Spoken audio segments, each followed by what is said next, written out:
ladies and gentlemen, and welcome back to another episode of the Drafted Pages podcast with your host, Nick Chroscinski. Have a very exciting episode to bring you today, kind of a specialty episode in honor of Mother's Day with the one and only my mom, Mama Kronk, as she decides to call herself nowadays. Um, obviously, Mom, you've been a huge influence on my life, and honestly, I think of you as my hero in a Oh, lot of ways, and was really wanted to get you on this podcast for today's Mother's Day and have you share a little bit about what it's like being a mom, what it's like having kids, what it's like cooking, all that stuff that kind of moms do, and some of the things that we don't really think about. So, before we get into all that, pass it off to you to introduce yourself a little bit and say whatever you would like. well, hello everyone. I am Mama Kronk, as Nick has called me. Actually, Nick, that term came from you or one of your friends, I think, in middle school, going back to middle school, calling you Kronk, and I became Mama Kronk. Somehow your dad never became Papa Kronk, but I'm okay with that, right? Yep. Um, but no, I mean, I'm 50 something. We won't say what, but you You're know, the 28. You're 28 for this I'm episode. 28 today. And I would say, I'm just a regular mom. I'm just a hardworking mom. Um, like many out there that, just love their kids, love their family. And it's been being a mom is probably the most rewarding um, job you'll ever have. The most, and I hate to call it a job, but it is a job. It is. It is a job, but it's the most rewarding, and it's been the most amazing experience for me. Like, I can't look back and say, wow, I wish I hadn't done that, right? Like, zero regrets. If I could have, we would have had many, many more. But age is a thing, and it was just there was a lot at the time in the decision process, but we were happy with one of each, and let's not forget we have your other three siblings too. So um, 5 plus 2 at a restaurant was quite a lot to deal with. I'm So, sure, yeah. but no, it's been an amazing experience, and I look at like what your generation um, kind of, I don't know, thinks or feels right now, and I compare that to like perhaps where I was in my early 20s. And like, I always wanted children. I always knew that I wanted to be a mom. And I guess like what I see now, outside of our own family, is like a lot of people deciding not to, and or they don't want to. And all I can tell you is, if you close the door on that experience in your life, you're missing out. You're missing out on, something that is just so incredibly amazing and transformative and wonderful. Um, so I hope that, encourages everybody. It's not impossible. It's not all sacrificial, right? Yes, there are things, your kids come first. It changes your world. Yeah. Yeah. Being a mom is, I think there was a commercial a while back in like 2014. I actually did a presentation on this in undergrad, I can remember, but they, a company put out an ad. Didn't say the title, position, or whatever. Just said it was like going to be super grueling, extremely long hours, no bonus pay, no vacation time, all this stuff. Yeah, And they actually got serious applicants for it, and it was basically all the descriptions of a mom, yeah, and just saying how it's the hardest job in the world. yeah, And there's a lot of responsibilities, a lot of tasks that often go unnoticed or unthanked or unappreciated, and always should thank your mom more often than just on Mother's Day, yeah. because they certainly do a lot for you. So, really appreciate you being willing to share some of your wisdom, being a mother to five, and having a lot of experience in different decades and kind of what that's like. So, to kind of kick things off with the conversation, I really wanted to know what it was like for you the first year of motherhood. Wow. So the first year, like it was nothing expected. It was every day was amazing in the sense that there was always something new. It was, when you're a mom for the first time, um, no two kids are different, right? So I don't want to belittle anybody else after the first child, but um, when you're a mom for the first time, you're experiencing firsts with your first child together. And, no matter what books are written and professional people that say otherwise, it is a tremendous bonding experience for the two of you because you're in awe because they may have, picked up their first Cheerio or said their first word verbally to you. And it's just, it's an amazing thing. So I tend, in looking back, focus on all the joy, right? We don't focus when we're back there, when we look back on, the exhaustion, um, the, your fuse can be lit very quickly because you are exhausted. The feeling of, I'm not doing this right. What am I doing wrong? Like all of this self questioning that comes up the first year with your first child. Because essentially, you don't know, right? You have no idea what you're doing. But fortunately, I think Mother Nature took care of that and packed you full as a mom with, the natural instinct, right? Um, I can recall sometimes. Sorry to interrupt the podcast, but we had a brief technical difficulty during this segment, and we are resuming now. But, a dad's perspective is let's have fun the first year, right? Whereas a mom is you're the protector, you're the mama bear.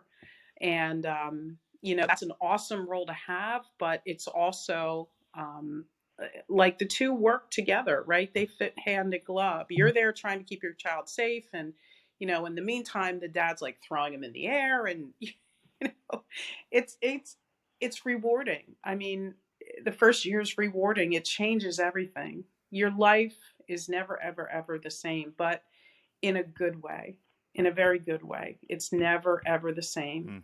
So well said. I think a lot happens that first year when you're a mom. Obviously, I can't speak to it or even as a parent, but I can just imagine how much different your life changes. I know you and dad have always preached that as soon as you have a kid, from that day forward, your life is never the same. It's never Yeah. about you first, like ever anymore. Mm-mm. You're always going to be caring about your kids and wanting the best for them and thinking of them first before yourself. So it certainly is a change in your life, but I think it's something most of us are made to do. Right, we're made to procreate and have We are. big families and share Mm-hmm. share memories together. Really, is what it's about. So, Absolutely. in contrast to that first year being a mom, now that officially Lexi and I are basically out of the house, you and Dad have been empty nesters for this past year for the first time Mm-hmm. officially. Lexi's out in grad school still, and I mean, I packed bags and left home as soon as high school ended, pretty much. Not intentionally, Yeah. but just kind of the way life went. Lexi stuck around a little bit more in the local area for college, and then of course COVID. She was home for a while for that. Yeah. So, what has it been like in contrast that first year being a mother to now when you kind of have the house to you, dad, and the dog? Wow. Well, I can tell you it was good that it was gradual, right? Like I often reflect on your sister Rachel. What's going to happen when those two little twins, you know, for me, it was good that it was gradual. She'll get through it. But it was hard. It was very hard because you worry, but in a different way. And you worry, about them not because you don't trust them, right? But you don't trust the world any longer to keep them safe. I think the way our parents could if we were away or out or what have you. So it's quite different. We got a dog, you know. The dog doesn't really replace the two of you, but it's funny because as a couple, you suddenly realize, like, okay, we're here together and there's no noise and it's quiet, and you know you don't want to just be all down about it, right? You want to enjoy your time together, but your father and I have found that the best way to do that is nurturing something else together as a team. It's probably I was fortunate, Nick. I had a good partner in all of this, and very many times, I would not have been able um, to be the mom I was without a good partner. So, I think it's really important when you're about to embark on having a family, um, to consider that you really need a good partner. You really need a strong relationship because it is going to challenge that relationship. And you need somebody to be right there by your side helping Mm, you out. But empty nesting, I like the first year of mhm. parenting better than the first year of empty nesting. Yeah. Yeah, and it's quiet in the house until someone drops off a package and Zeus Yeah, goes crazy at the door. it's gone then. Yeah. It's gone. But no, that's good stuff. And you kind of tied into the next point that I really wanted to talk about.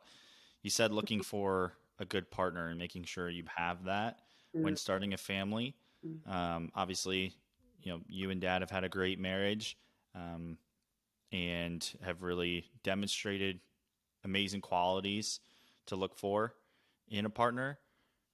In your own words, what would you say someone should be looking mm. for in a wife, in today's day and age? Right. So I'll tell you in general. We'll start with either looking for a wife or looking for Hmm. a husband, right? And here's a good analogy to keep in your mind. When you put a stool down on the floor, it's going to wobble around and not stand upright if it doesn't have at least three legs, right? You can try two, it'll never work with one. You've got to have at least three. And I think the more legs that you have, the more prongs that build up between those legs, and it makes it a very firm seat forever. So, what are they, right? What are they? So, God, Jesus, I think that is first and foremost. It's the most important. You need to find somebody who, shares your views, shares your, not necessarily your denomination. I mean, don't forget, Dad was Catholic and I was Lutheran, and while they're similar, we were by no stretch. We did not grow up in the same way, right? We were really really different in that aspect, but we both believed in the Lord, right? So that's paramount because you can't change that. That's really where a person, no, you're not going to really. I don't think you're going to change that when they stand very firmly rooted in it, right? Um, Number two, no one's going to like this, but money, right? You've got to know, are you a saver? Are you marrying a spender? It's ideal if you both have the same outlook when it comes to money, um, when it comes to saving, because that impacts every day, right? Every week, or a bill, or he just went out and bought another pair of shoes, or whatever the case is. Okay, it's probably her buying the pair of shoes, but you need to stick to a budget when you're married, and you need to have the same goals and values for that. So that kind of flows out of the first one. And then I think third, our children. You don't necessarily have to agree on how Hmm. many, but you do have to agree that you want children or you don't want children. And I mean, in opposition to God, because you can always try to lead somebody that's not a real firm believer toward, you know, knowing Jesus. But when it comes to children, I mean, I've met women that have been very successful in their careers and firmly decided, early on they were not having children. And this goes back to like the early 90s. Um, and that was fine for them. That worked for them. Today, they kind of regret that. They kind of feel really alone. Like being all in for yourself, your with your partner, it seems like fantastic in your 20s. Like it's just us and we can go anywhere and we can, travel around, and it gets very old, right? And your career can get really stale. And you know, children are life. Children are your life. And yeah, so those three things I think are important. Um, One fallacy I learned that I came into our marriage with was, don't ever go to bed mad at each other at night. Okay, you're going to do that. And that's okay to do that, right? You can, because there's just some things that are not going to get ironed out before midnight, and that's okay. Sometimes sunlight in the morning, and it changes your perspective. I always say now, take a 24-hour timeout, right? Just stop fighting and just take a 24-hour timeout. That's a better arrangement. I think it's a healthier arrangement.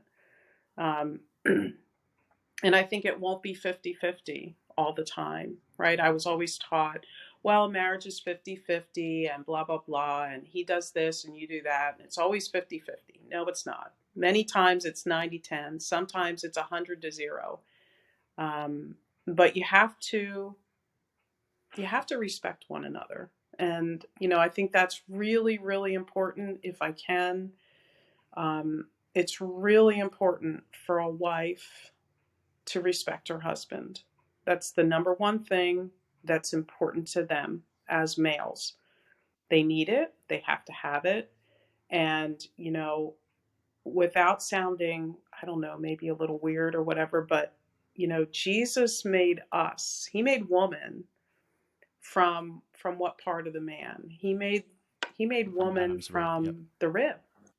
Yeah. He didn't pick a bone that's in the foot. He didn't pick, the clavicle, right? He didn't pick one of the bones in your skull. He picked the rib. And, when you think about that, why? Well, he didn't pick he didn't pick a foot bone because you're supposed to stand under him. He didn't pick a clavicle because you're equal in the sense that, you both have this same type of energy and responsibility in the relationship. It's much different. But he chose the rib, and I believe he chose the rib because you're supposed to be by his side. And I didn't know that when we first got married, but I learned it, and I learned it through faith. So I think that's really important for young women to really understand. And when they do, when they really think about it and they do, there's something that, like, you suddenly feel like you found your place. You suddenly feel like you found what your role is. And as crazy as that might be, I've heard many go, yeah, okay, that makes sense. And the Bible also tells us that, the man is supposed to love his wife the way he loves the church, right? So you hold her to the same degree of love as you do, the church, Jesus. And I think that is a very special um, type of love that, a woman can gain from no one else but her husband. It's a very special kind of love. Um, and it's made up of so many little things, but those three things, when you go back to the stool analogy, I think that's probably one of the most important Yeah. things to think about and There were consider. so many good nuggets in what you just shared. I hope Mm. everybody's out there taking notes on things to look for. I hope the young girls aren't out there going, I am not going to be anybody's rib. No, But that's okay. That's where you belong. I mean, the truth is that's what we were made to yeah. do, right? I mean, we're so much more than that. But in our very private relationship with your spouse, as a woman, you're meant to be by his side. I mean, he relies on you to a greater deal, than a lot of women realize. And I'll just add, so that brings me a little bit back to being a mom. And when you're a mom of a son, It's a lot different than being a mom of a daughter. And I think, everybody wants it to all be the same and to blend it. You know what? It's not. It's never going to be. Um, a mother will treat her son differently than how she treats her daughter, right? And I think that's just how God planned it. I really do. Moms, some of the moms I see out in the public with their young son or sons, right? They really need to start thinking about what they're saying and how they're talking to their sons. It, it it's awful. They're screaming, they're belittling, they're disrespectful. There's a way to parent your young boy without being like just ruining his whole self-worth and his confidence. You need to parent in a way that builds it up, right? So you attack the behavior, you don't attack the child. And I think with all the stress people have today, moms especially, that conscious approach to parenting, and you may not be able to do it all the time. I know I wasn't able to do it, right?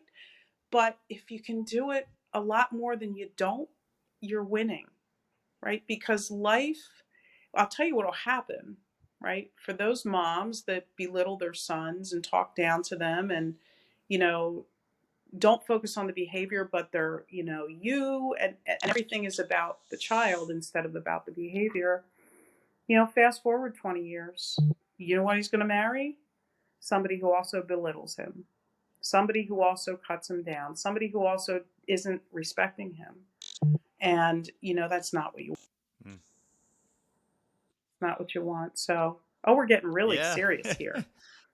Geez, maybe I should start my own Maybe. podcast. Maybe. I'm No, just kidding. and I think Um, you touched on a whole nother topic there that I would love to, have another episode with you and dad on, and just values in a family and what makes it successful, and what makes it yeah, prosperous and things like that. But trying to stay a little bit more on track here with the Mother's Day yeah, theme.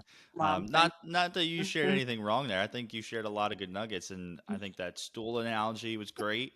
I never thought of the rib and how a wife is supposed to be by his side that way. Never interpreted like that. So lots of good stuff there. Hope everybody was paying attention, and there's a lot to learn from my mom. Obviously, she's got a wealth of knowledge in a lot of areas, especially as a mother. So coming back to being a mother to kids, what is it that makes you feel like you're successful as a mom? Is there a point in your life where you're Mm. like, I did it? Like, I raised kids, or a kid, and feel like I accomplished what I wanted to accomplish. I raised a young man or a young woman who can go out there and achieve their dreams. So is there a point along the way? Is it, you know, like grief where it's not really Wow. linear, like there's highs and lows where you like feel like you messed up, feel now you feel great again. Can you kind of walk us through that? Oh, as a mom, yeah. As a mom, you blame yourself for all of your child's shortcomings. I mean, I think that's a normal thing. At least, it's a natural thing to look at that and go, "Oh, what could I have done different? Like, what did I do?" And you can't do that to yourself as a mom. But I think if there is a shortcoming, you've got to, reevaluate and don't ignore it, right? Because some of those shortcomings, you know, or problems, or when they sort of go off the track, if you don't address it when it's small, I can only tell you it snowballs if you don't deal with it when it's small. Um, but how do you know? I mean, so like there's so many little things, right? There's so many little things. Like I can't, as a mom, you can't take credit for when your child takes his first steps or anything like that. But when your child's confidently taking his first steps because you've been rooting, you can do it. Come on, you can do it. That's an accomplishment. When they're holding their fork for the first time because 80,000 times you put the fork in their hand and you help them stab the food, and then they're doing it by yourself, you're like, yes, yes, we did it. So there's like 1,000 little accomplishments that you see through their life, right? They got on the bus and they didn't cry. Um, look, they pack their own lunch. They make their own sandwich. They folded their laundry and put it away. They cleaned their room, right? So you don't take credit for it, but it's sort of like a check mark in a way that they're on their way to be a successful adult. And isn't that really what we want, right? As an end result, a successful adult who's organized, um, knows what they want out of life. And like, there's some things I can't help you with and I can't do for you, but hopefully, between the community that was around you, which is also another important part of being a successful mom, your education and, everything that you've been exposed to and introduced to, maybe through your mom or through your parents. I think all of that magnificently kind of swirls together in the greatest opportunity that you can give to a child, right? It doesn't have to come from money. It doesn't have to be that you got them every little thing they wanted. You know as well as I do. Were you the last child in eighth grade to get a cell phone? Yeah. Yes, you were. And you know what I used to say to you? Isn't that fantastic? You're the last. The That's last one. wonderful. Isn't that great? And you used to get so angry at me. But it doesn't mean giving them everything they want either. There always has to be boundaries, and at times you want to pull the boundaries in, and at times you want to lay them wide open. But as a parent, but there's thousands of little firsts that tell you, I think we're headed in the right direction, or I think we're not doing so well, right? Yeah, that's Hopefully great. that answers. Absolutely. Yeah, that's brilliant. So sort of segueing now into a different sort of topic as mothers go. You cooked a lot for our family. You still do. I can probably count on one hand the amount of times that you made a bad meal, and I think it really just had to do with you making something I didn't or like or for with like right. salmon. Um, and I know you love to cook, Hmm. so wanted to ask you, what's your favorite dish or meal to cook in general? Um, Okay. just for yourself in general, just you're just making it. And what's your favorite thing to cook for others, whether it's the family, whether you're hosting people? Because you've got a large variety of a That's a big tool question. belt to pick from. That's a big question. And to this day, getting back to your empty nest, I can't cook for two. It's impossible. I can't do it. I Well, cannot when you're do it. used to cooking for seven or Right. four or I just then on, I'm like, why did I make all this? Like, I look at it and dad's looking at it. We're like, we're going to have to freeze like two-thirds of it, right? I would say for myself personally, I guess it's part Italian, right? Peppers and eggs. It's so simple, but I love peppers and eggs. Any kind of roasted vegetable, I love. I'll do that all day long. Um, that's the favorite thing I make for me: peppers, eggs, and spinach. um, for others, I mean, I absolutely love making Italian style food, right? But if I'm going to do it, I got to do it right. If we're going to make lasagna, it's going to have to mm, be homemade gravy. It's going to have to be homemade ricotta. It's going to have to be homemade pasta. Um, I haven't learned how to make my own mozzarella yet, but maybe one day I will. But that's the only thing that I would probably go out and buy is the actual like fresh mozzarella for um, for the uh, for the lasagna. But I love making that because it's not as hard as it sounds to make it all homemade. It just takes a couple days prep. Um, and then, I love, I think I have it. I've started a whole new cookbook, like a whole new mhm. family heirloom. Because you two were like, what are we gonna do? What are we gonna do? I'm like, I'm still here. Like you're talking like I'm 90, but okay, I guess I should write some stuff down. Um, but yeah, I love to cook. I do. So lasagna for everybody else, and roasted vegetables with eggs for me. Yeah, I think there's a lot to be learned not only from you as a mom but also as a chef. Have certainly inspired me, and I definitely get a lot of those That's hard to do Italian. when you're in Dallas, Nikki. Yeah. Well, I mean, I know. maybe coming home soon, I or know. it's time for you guys to get out of Pennsylvania Yeah, too. I know. So, We'll have a cooking weekend or something. yeah, would love to do that. I think that'd be a lot of fun. Um, so I don't know how personal you want to get with this, but in spirit of Mother's Day, Hmm. um, I know for you personally, you didn't have the best relationship with your mom. A lot of things went south there, and we don't need to get into all the details, but just for anybody out there who might not have the best relationship with their mom, or maybe their mom is no longer around, like Hmm. physically, maybe they passed away before they even knew them or some point in their Yeah. life.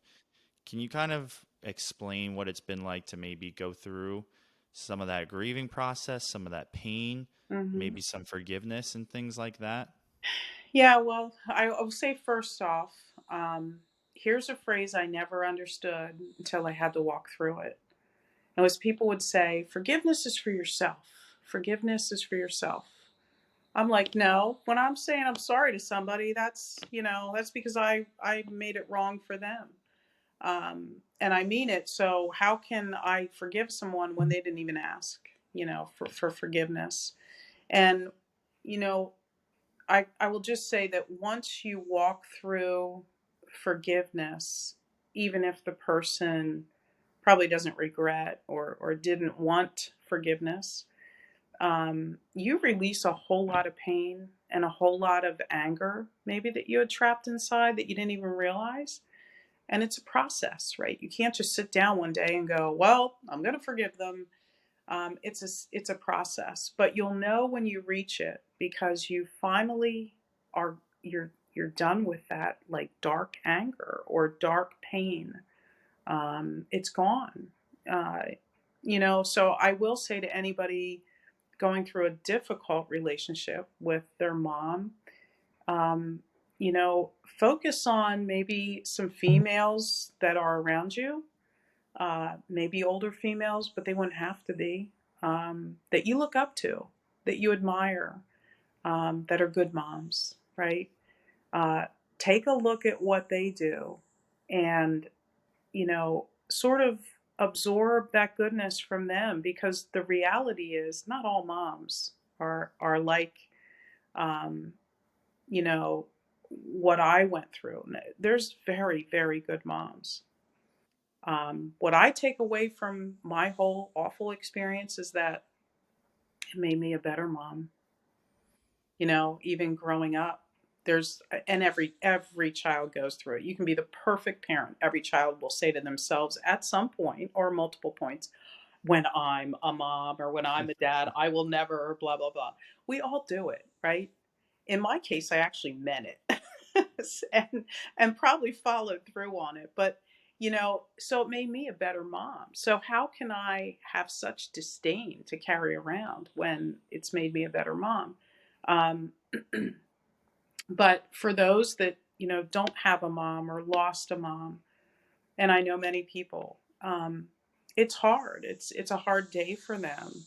The recognition that that person's gone, but again, we go back to what the Bible tells us. They're not gone. They've just left this world and they're in such an amazing place, and I would just tell those people one day you'll be reunited, and it could come tomorrow for all we know, right? It could come tomorrow. Um, and I would just tell them, stay in hope, stay in joy. If you have a mom that's passed, relive the joy, right? Celebrate the moments that were joyful. Um, and, it is a tough day, but I think people that have lost a mom may have a little bit of that, every day for a while if it's fresh. And just, do something together with a friend or a family member. For me, Nick, it was my great grandmom that really Mhm. um, set the tone with me. I spent many, many, many, many days with her from probably about the time I was 3 weeks old till I know I was in like fifth or sixth grade until I could, walk home from the bus stop. But, she was a powerful effect on me, and one that I really didn't realize until much, much later in my life, and well after she had passed away. So, I had a good mother figure after all. God provided. He always does. Yeah. Hmm. Yeah. Well, that's awesome. Thank you for sharing that Hmm. with us. One more question here I wanted to ask Gonna before be a we start tough one. to wrap things up. Depends on your definition of Okay. tough.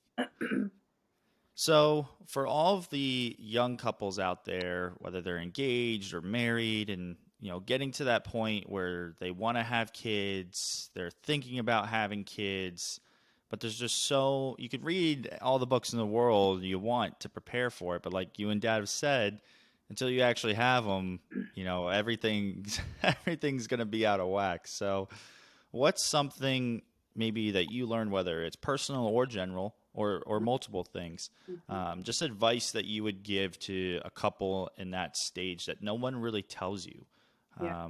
when it comes to have a kid and some stuff to be prepared for that That's an, this gets left out. yeah, that's an extraordinary question. uh, I would say read the books, take the classes. It's not going to help you. Okay. It's not going to help you at all, but it's going to make you feel like you're Mm. prepared, right? It's a mental mindset. I mean, look at you. I took Lamaze. I was like, you have to sign this paper if you want drugs, if you want, I was like, yeah, I want it all. I don't want to feel a thing, right? You were natural. I, the window closed. Okay. They didn't get to me in time to administer anything. And by the time they did, they were like, it's too late. You can't have anything. I'm like, what? This didn't go to, this was not my plan, but you get through it. Right. So, um, if you can build the mindset while you're pregnant, while you're both together. And I think it's really important not to not to grieve that you don't have time together anymore, right? Not to take that out on each other, but maybe just have a practical conversation like, okay, it looks like I'm going to have to, the baby is basically going to be my sidekick for the first 3 months. So could you help maybe with chores around the house? I mean, your father was great, right? He would take you, your sister, every night for a bath. That was his time, right? Because he couldn't nurse, and he had this long commute. That was his time with you guys. um, on occasion, he would get up in the middle of the night and let me sleep and give you a bottle. Those little things, especially as a father, right, you should be prepared to do, um, to help support your wife and your baby, right? Because if your wife isn't effective, if the mommy's not effective, that baby's going to suffer. So that's really, really important. Spend as much time as you can together. Cook meals, freeze them in advance, right? I remember doing that quite a bit. So I could just get something out. Your dad had something for dinner. I didn't have to figure out how in the world am I going to cook today. And it's quite normal after women have children that you're just an emotional wreck. Okay, your hormones are all over the place. And, dad would come home some nights and, I'm in tears because, you fussed or whatever. It could have been something dumb. A bird flew at the window and, it's an omen, right? You think all this crazy stuff until your hormones get normal again. And so, working ahead, planning ahead, having at least some type of plan, and take all those classes because or read all those books. You may pick up a nugget or two that when the moment hits, you'll be like, "Oh, I know." But the most important thing, like above all that gobbledygook, don't be afraid to ask for help, right? Don't let pride or exhaustion or, well, because when you're young, you have a tendency to compare how you're doing and how effective you are with parenting with maybe how your friends are parenting. And you start to get this mindset, well, it didn't seem like they had an issue, like that'll be dumb if I call. No, call an older experienced person. If you don't have somebody directly in your family, like, don't hesitate. They could give you 100 different things that you could try that worked for them. It may not work for you, but you're helping yourself. And I think that's really important, not to be afraid to ask for help. Mm, that's so good there. So a lot of preparedness, getting ready for the moment as best you can, even though it's not going to go according to plan, It and could. not not being afraid to ask others for help Mhm. around you. I think that's great practical advice, whether it's being a parent, whether that's Mhm. for your job, whatever that is. I think True. that can be applied to a lot of different scenarios. So, well, as we begin to wrap things up here, Mom, um, Scott, two more things for you. I ask this question to everybody who I have as a guest. It's, are you happy today? Like right now, today. Yes. Yep. Awesome. Love to hear it. I'm happy. And and then the second, not really question, it's really just time for you. Take a couple minutes if there's anything else that came to mind that you wanted to share, whether it's personal, general, anything about anything really. This is really your chance. I would say I finally understand what the phrase I wish I knew when I was younger what I do now, right? Like I mean, I get it. I get it completely. And that it's another beautiful thing about, Jesus, and because he only gives you what you need to know when you need to know it. But as you start to get older and you accumulate a lot of experience and a lot of knowledge, right? It's funny because you wind up going, well, God, I wish I knew back then because I was an idiot back then, or had I known that, right? It's all these things, right? But it shaped you into what you are today, and I can say that as a parent too, right? Like, you never ever walk away from being a parent. It's forever. You never walk away from being a mom. It's forever. And it's such an amazing thing because, like, you journey with your kids and you're teaching them, but at some point they start teaching you.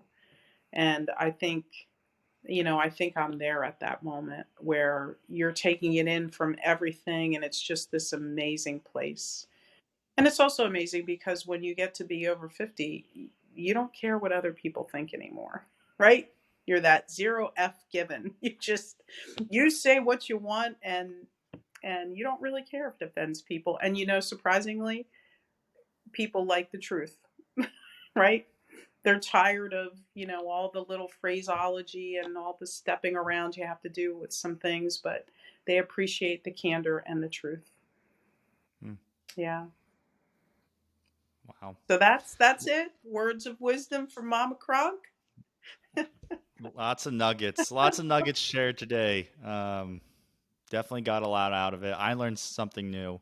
Okay. I'm sure everybody else did too. So, with that, that kind of concludes this week's or today's really special episode. Just wanted to wish all of the moms out there a very happy Mother's Day. Hope you get all the love that you deserve and have a very special day, are treated right, or pampered. Go pedicures, go get chocolates, whatever it is. Make today yours, and enjoy it. And maybe if you're listening and you haven't spoken to your mom yet, give her a call. She'll want to hear from you. Right. So with that, that'll conclude this week's episode. Be sure to check out the show at Drafted Pages Podcast on Instagram, YouTube, TikTok, and on Spotify. And we will see you all next Saturday.